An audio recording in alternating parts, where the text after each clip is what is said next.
ఓం నమ శివాయ. Common man power YouTube channel మార్పు ప్రోగ్రామ్కి స్వాగతం. వీడియో చూస్తున్న వాళ్ళందరికీ thank you very much. Last వీడియోలో నేను చెప్పడం జరిగింది, రాజకీయ నాయకులకి సినిమా వాళ్ళకి ఆల్ ఫ్రీ ఉంటాయి అనేసి. సో రాజకీయ నాయకుల గురించి లాస్ట్ వీక్ నేను ఎక్కువగా చెప్పడం జరిగింది. ఈ వారం సినిమా వాళ్ళకి అని చెప్పని అనేసి ఆల్ ఫ్రీ ఏ రకంగా ఉంటాయి ఏంటి అనేది నేను మీకు చెప్తాను. అట్లాగే వాళ్ళు సంపాదించుకునే డబ్బులు లేదు అని చెప్పనంటే కనుక ఒక కామన్ మ్యాన్ ఇస్తున్నటువంటి డబ్బులతోటి వాళ్ళకు వస్తున్నటువంటి ఇన్కమ్ సోర్స్ ఏంటి, ఇంకోటి ఏంటి అనేది. దీనికంటే ముందు ఏంటి అని చెప్పనంటే భారతీయులందరికీ, ఇండియన్స్కి, ఇండియాలో ఉన్న వాళ్ళకి లేదు వేరే దేశాలలో ఉన్నటువంటి భారతీయులందరికీ గణతంత్ర దినోత్సవ శుభాకాంక్షలు, రిపబ్లిక్ డే శుభాకాంక్షలు అనుకుందాం మనం. ఓకే, ఇంకా అసలు విషయానికి వచ్చామంటే ఒకటి ప్రతి ఒక్కళ్ళు గుర్తుపెట్టుకోవాల్సిన విషయం ఏంటి అంటే, ఇక్కడ ఈ భూమి మీద పుట్టిన ఎవరైనా కావచ్చు, వాళ్ళు ఏ రంగంలో అయినా ఉండొచ్చు.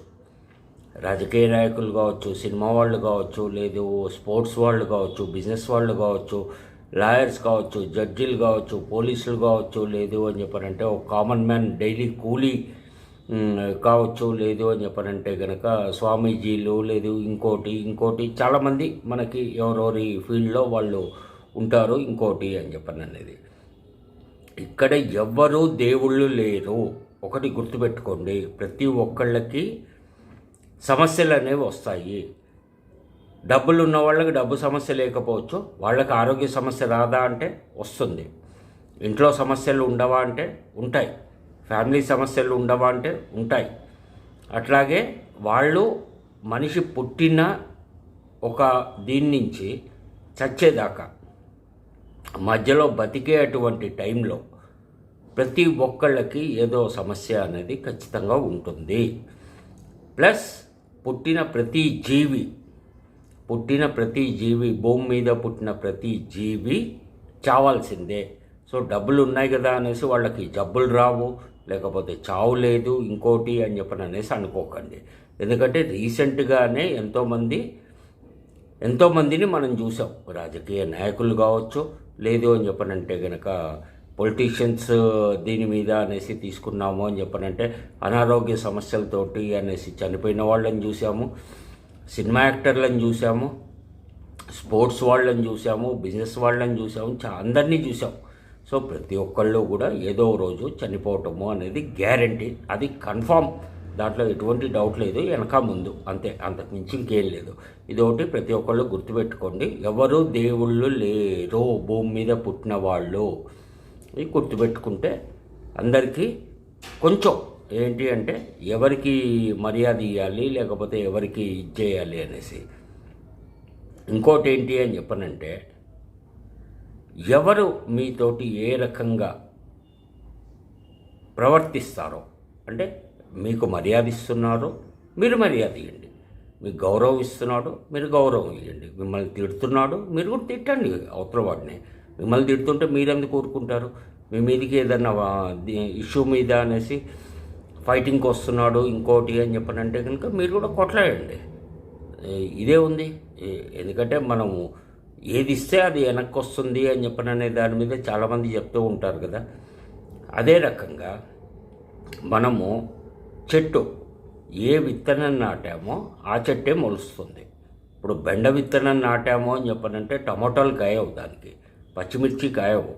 బెండకి బెండే కాస్తుంది, టమాటోకి టమాటానే, వంకాయకి వంకాయే, పచ్చిమిర్చికి పచ్చిమిర్చే, ఆకుకూరలకి ఆకుకూరలే. సో ఏది వేస్తే అదే వస్తుంది, ఏది తింటే అదే బయటికి వెళ్తుంది. ఇది గుర్తుపెట్టుకోండి.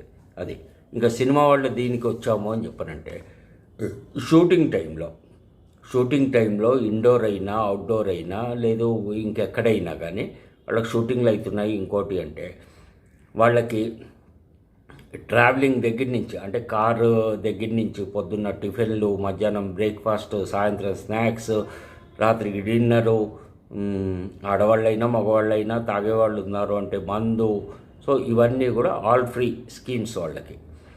అట్లాగే దీని మీద తీసుకున్నామంటే బట్టలు, వేసుకున్న బట్టలు చాలామంది సినిమా యాక్టర్లు ఏంటి అంటే షూటింగ్ అప్పుడు వేసుకున్నటువంటి బట్టలతోటి అవి తీసుకొని అట్లాగే వెళ్ళిపోతుంటారు అని చెప్పండి అనేది కూడా చాలామంది నాకు చెప్పినటువంటి విషయం అనమాట. సీనియర్ యాక్టర్లు ఇంతకుముందు ఇప్పుడు లేరు, చనిపోయారు. వాళ్ళైతే కనీసం మనకి హ్యాండ్ కర్చీఫ్లు కూడా వదిలిపెట్టకుండా తీసుకెళ్ళిపోయేవాళ్ళట. ఇంట్లో తీసుకెళ్ళిపోతే ప్రొడ్యూసర్ కూడా ఏమనేవాడు కాదు, మెయిన్ యాక్టర్ తీసుకెళ్ళిపోతున్నాడు ఇంకోటి అనేసి. అట్లాగే ఈ లేడీస్ దీని మీద తీసుకున్నాము ఇంకోటి అని చెప్పనంటే మనకి వచ్చేసి చాలా సందర్భాల్లో టీవీ న్యూస్లలో లేదు సోషల్ మీడియాలో ఇక్కడ చూస్తూ ఉంటాం మనం.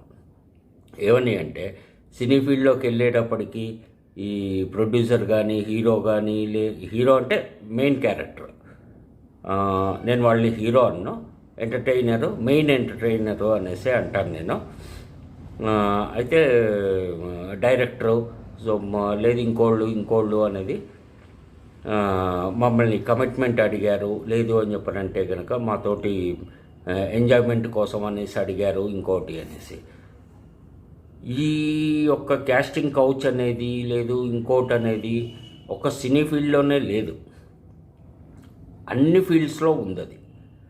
ప్లస్ ఇంకోటి ఏంటి అని చెప్పనంటే సినీ ఫీల్డ్లో కొంచెం ఎక్కువగా ఉంది. ఎందుకోసమో అని చెప్పనంటే అది మనకి కొంత లగ్జరీ లైఫ్కి లేదు ఆల్ ఫ్రీ స్కీమ్స్ కింద అనేసి అన్నీ నడుస్తూ ఉంటాయి కాబట్టి అక్కడ అది అనేది ఉంటుంది, అది ఉంది కూడా, కన్ఫామ్గా ఉంది.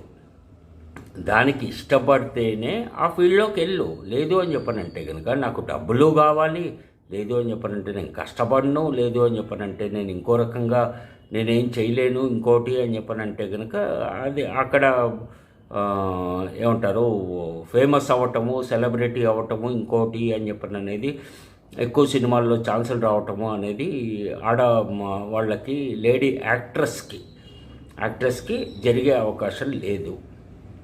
సో కాబట్టి దానికి ప్రిపేర్ అయిన వాళ్ళే ఆ ఫీల్డ్లోకి వెళ్తారు. దీంట్లో బయటికి వచ్చి చెప్తున్న వాళ్ళు ఎంతమంది, V2 అని చెప్పని అనేది ఒక కాన్సెప్ట్ తీసుకొని వచ్చేసి నేను కూడా క్యాస్టింగ్ కౌచ్ దీంట్లో నేను కూడా బాధితురాలనే, నాకు కూడా ఈ రకంగా ప్రొడ్యూసర్లు డైరెక్టర్లు కమిట్మెంట్ అడిగారు ఇంకోటి అని చెప్పని అనే దాని మీద అనేసి చెప్తూ ఉంటారు. ఓకే, దానికి ఇష్టమయ్యి వెళ్ళావు, దానికి కమిట్మెంట్కి ఇష్టమైతే కంటిన్యూ చెయ్యి ఆ ఫీల్డ్లో, లేదు అని చెప్పనంటే కనుక బయటికి వచ్చేయి. నేను ఎవడు బలవంతం పెట్టాడు, ఎవడికి కావాలి, నీకు డబ్బులు కావాలి, వాళ్ళకి ఇంకోటి కావాలి అడిగారు, అది ఎవరోది దీని మీదే వాళ్ళకు ఉంటుంది. దీన్ని తప్పు పట్టడము ఇంకోటి అని చెప్పిన అనేది కాదు. వెళ్ళే ముందే మనం చేసే ముందే మనం కమిట్మెంట్ ఇచ్చే ముందే ఒక జాబ్లో జాయిన్ అయినా ఒక సినీ ఫీల్డ్లోకి వెళ్ళినా లేదు ఇంకోటి అయినా కానీ అవన్నీ కూడా ఎవరికి వాళ్ళు చూసుకోవాల్సినటువంటి అవసరం ఉంది. అయితే దీనికి ఏంటి అని చెప్పనంటే దీనికి వచ్చేసి ఏమంటారు ఒకటే గుర్తుపెట్టుకోవాల్సింది ఏంటి అంటే దేని మీదైనా కానీ ఒక కామన్ మ్యాన్కి ఒక పేదవాడికి వేస్తున్నటువంటి ఓటు, లేదు అని చెప్పనంటే కనుక సినిమాలకి పెడుతున్నటువంటి టికెట్ డబ్బులు, వీటితోటి అని చెప్పని అనేది రాజకీయ నాయకులు ఏమో గెలుస్తారు, పార్టీ ఫామ్ చేస్తారు, వాళ్ళు ఎమ్మెల్యేలు మినిస్టర్లు సీఎంలు అవుతారు, ఎంపీలు సెంట్రల్ మినిస్టర్లు పిఎంలు అవుతారు. సినిమా వాళ్ళకి రిలీజ్ రోజు అని చెప్పని అనేసి టికెట్ కొనుక్కొని వెళ్ళి చేసినప్పుడు అని చెప్పని అనేది వాళ్ళకి కోట్ల రూపాయలు డబ్బులు వస్తాయి. సినిమా బాగున్నా బాగాలేకపోయినా కానీ ఫస్ట్ 3 రోజులు నడుస్తుంది. ఆ తర్వాత దైవాధీనం మోటార్ సర్వీసు ఎంత దీని మీద ఉన్నా కానీ 3 రోజులు సినిమా నడుస్తుంది. ఈ రోజుల్లో మ్యాక్సిమం 15 రోజులు సినిమా నడిచింది అని చెప్పనంటే చాలా ఎక్కువ అని చెప్పని అనే దాని మీద ఆ ప్రొడ్యూసర్లు లేదు డైరెక్టర్లు ఆ సినిమాలో యాక్ట్ చేసిన వాళ్ళే అంటున్నారు. ఎందుకంటే ఎక్కువ థియేటర్స్లో రిలీజ్ చేయటము, దానికి సంబంధించినటువంటి డబ్బులన్నీ కూడా టికెట్ రేట్లు పెంచేసి చేసుకొని వెనక్కి తీసేసుకోవటము అని చెప్పని అనేది. పోనీ తీసుకున్నారు, టికెట్ రేట్లు పెంచారు, దాని మూలంగా ప్రజలకు ఏమన్నా జరుగుతోందా? ఏం లేదు. ట్యాక్సీలు ఏమన్నా కడుతున్నారా? పోనీ గవర్నమెంట్కి కరెక్ట్గా లెక్కలు చూపించి ఇటు డబ్బులు తీసుకుంటున్నటువంటి సినిమా యాక్టర్లు కావచ్చు, లేదు ప్రొడ్యూసర్కి వచ్చినటువంటి ప్రాఫిట్ కావచ్చు, లేదు ఇంకోటి కావచ్చు. సో ఆ రకంగానూ ఉపయోగం లేదు, ఈ రకంగానూ ఉపయోగం లేదు. సో మరి అంతగాడికి పెంచిన టికెట్ రేట్లు పెట్టుకొని అని చెప్పననేసి వెళ్ళి చూడాల్సినటువంటి అవసరం ఏముందిరా? ఎర్రి పుష్పాలు, అది ఆలోచించుకోండి. అది సో దీనికి ఏంటి అని చెప్పనంటే, ఇవన్నీ ఒక సైడ్ ఉన్నాయి అని చెప్పనంటే, ఒక కామన్ మ్యాన్కి ఏదన్నా ప్రాబ్లం వచ్చింది ఇంకోటి అని చెప్పనంటే, జేబులో 100 రూపాయలు లేక ఒక దగ్గర నుంచి ఇంకో దగ్గరికి వెళ్ళాలంటే బండిలో పెట్రోల్ పోయించుకోలేక, లేకపోతే ఏదైనా ఊరు వెళ్ళాలి అంటే బస్కి టికెట్లకి డబ్బులు లేక, ఇంకోటి లేక అనేసి ప్రాబ్లమ్స్ ఫేస్ చేస్తుంటాడు. అట్లాగే హెల్త్ రిలేటెడ్ ఇష్యూస్, పిల్లల చదువుకి, ఎడ్యుకేషన్ పర్పస్కి, లేదు అని చెప్పనంటే కనుక డైలీ మనకు కావాల్సినటువంటి నిత్యావసర వస్తువులు. ఎందుకంటే సినిమా వాళ్ళకి, రాజకీయ నాయకులకి, స్పోర్ట్స్ వాళ్ళకి, వీళ్ళకి ఏంటి అంటే అన్నీ కూడా ఆ ఒక్క సంస్థకి సంబంధించినటువంటి ఇవి చూసుకుంటాయి. కాబట్టి వాళ్ళకి నిత్యావసర వస్తువులు కావచ్చు, బస్ టికెట్లు, ట్రైన్ టికెట్లు, ఫ్లైట్ టికెట్లు, లేదు పెట్రోలు, లేదు ఎక్సెట్రా ఎక్సెట్రా, ఏవి ఎంత రేటు పెరిగినా కానీ వాళ్ళకి ఏం పెద్ద డిఫరెన్స్ లేదు. ఎందుకంటే దేనికి వాళ్ళు చేతి నుంచి డబ్బులు పెట్టేది ఏం లేదు. 90% ఈ ప్రజల మీద బతికేదే అనమాట వాళ్ళు. సో 10%, 100 రూపాయల్లో 10 రూపాయలు వాళ్ళు ఖర్చు పెడుతున్నారు, 90 రూపాయలు పబ్లిక్ దగ్గర నుంచి తీసుకుంటున్నారు. అది గవర్నమెంట్ కావచ్చు, గవర్నమెంట్ ఎమ్మెల్యేలు కావచ్చు, ఎంపీలు కావచ్చు, మినిస్టర్లు కావచ్చు, సినిమా యాక్టర్లు కావచ్చు, స్పోర్ట్స్ వాళ్ళు కావచ్చు, బిజినెస్ వాళ్ళు కూడా అంతే. సో ఇవన్నీ కూడా ఏంటి అని చెప్పనంటే, ముందు మనకి మనం తెలివిగా ఆలోచించి మనం సంపాదించినటువంటి డబ్బులతోటి అనేది మనం జాగ్రత్త పెట్టుకొని, మన దీని మీద అని చెప్పననేసి మనం ఎంత సేవింగ్ చేసుకున్నామో అని చెప్పననేది మన డెవలప్మెంట్కి అనేది వాడుకోవాలి. కానీ అవతల వాడి డెవలప్మెంట్ కోసము అనేది నువ్వు నీ సొంత డబ్బులు, నీ సొంత టైము, నీ సొంత శ్రమ పెట్టావో అని చెప్పనంటే నీ అంత పిచ్చోడు ఇంకోటి లేడు. ఇది ఒకటి ఖచ్చితంగా అందరూ ఆలోచించాలి, గుర్తుపెట్టుకోవాలి. ఎందుకోసం అంటే వాడేమన్నా నీ ఊరోడా, నీ కులమా, నీ మతమా, లేదు అని చెప్పనంటే కనుక ఇంకోట. సో ఇవన్నీ కూడా ఎవరికి వాళ్ళు చూసుకోవాలి. పోనీ వాడి వల్ల నీకేమన్నా ఉపయోగం ఉందా? అవతల వాళ్ళ వల్ల ఉపయోగం ఏమన్నా ఉంది అని చెప్పనంటే చేయాలి, లేదు అని చెప్పనంటే లేదు. ఇవన్నీ ఒక పక్కన ఉన్నాయి అని చెప్పనంటే, చీటింగ్ తోటి అనేసి డబ్బులు దొబ్బేస్తున్న వాళ్ళు అనేది ఇంకో పక్కన తయారయ్యారు. అది రియల్ ఎస్టేట్ కావచ్చు, బిజినెస్ కావచ్చు. ఈ మధ్యన రీసెంట్గా ఈ అపార్ట్మెంట్లలో ఇంటీరియర్ డిజైనింగ్ చేస్తున్న వాళ్ళల్లో కూడా ఒకతను నా సొంత మనుషుల దగ్గరే ఒక దీని మీద అని చెప్పననేసి ఇంటీరియర్ వర్క్ చేస్తాను అని చెప్పననేసి డబ్బులు తీసుకోవటం జరిగింది. అతని పేరు వంకా సుబ్రహ్మణ్యం. గుర్తుపెట్టుకోండి. ప్రతి వారం నేను ఒక్కొక్కళ్ళ పేర్లు చెప్తాను. వాళ్ళు ఎక్కడ మీకు తగిలినా కానీ దయచేసి వాళ్ళకి డబ్బులు ఇవ్వద్దు. వాళ్ళు ఒక ఫ్రాడ్ నా కొడుకులు, చీటర్స్. ఇది నేను చాలా ధైర్యంగా చెప్పగలను. చాలామంది పేర్లు ఉన్నాయి, చాలా పెద్ద లిస్ట్ ఉంది. ఇవన్నీ కూడా పర్సనల్గా నేను అనుభవించినవి, నా సొంత మనుషులు డబ్బులు ఇచ్చి ఇరుక్కబోయినవి. వంకా సుబ్రహ్మణ్యం, వాడి కంపెనీ పేరు వచ్చేసి హ్యాపీ ఇంటీరియర్ డిజైనర్. వాడి ఆఫీస్ వచ్చేసి నిజాంపేట్, ప్రగతి నగర్, నిజాంపేట్, కుకట్పల్లి దగ్గరలో ఉండేటువంటి ఏరియాలో వాడి ఆఫీసు. వాడు ఇప్పుడు దాకా దగ్గర ఈ అపార్ట్మెంట్లు కొన్న వాళ్ళందరి దగ్గర దీనికి ఇంటీరియర్ వర్క్ చేస్తాను ఇంకోటి అని చెప్పననేసి గత 3-4 సంవత్సరాల నుంచి అనేది 3-4 కోట్ల రూపాయలు దొబ్బేశాడు. ఎవరికి పని చేయలేదు. ఇప్పుడు ఎక్కడున్నాడు ఏంటి అనేది కూడా తెలియదు. అది ఏమవుతుంది అనేది ముందు చూడాల్సి వస్తుంది. సో కాబట్టి గుర్తుపెట్టుకోండి, Vanka Subrahmanyam, happy home interiors company పేరు. ఆ తర్వాత వచ్చేసి ఉండేది నిజాంపేట్. ఇది గుర్తుపెట్టుకోండి. ఎక్కడైనా మీకు తగలొచ్చు. ఎవరు కూడా డబ్బులు వాడికి ఇచ్చి మోసపోవద్దు. అట్లాగే నెక్స్ట్ వీక్ ఇంకోటి గురించి నేను చెప్తాను. నెక్స్ట్ వీక్ ఇంకోటి.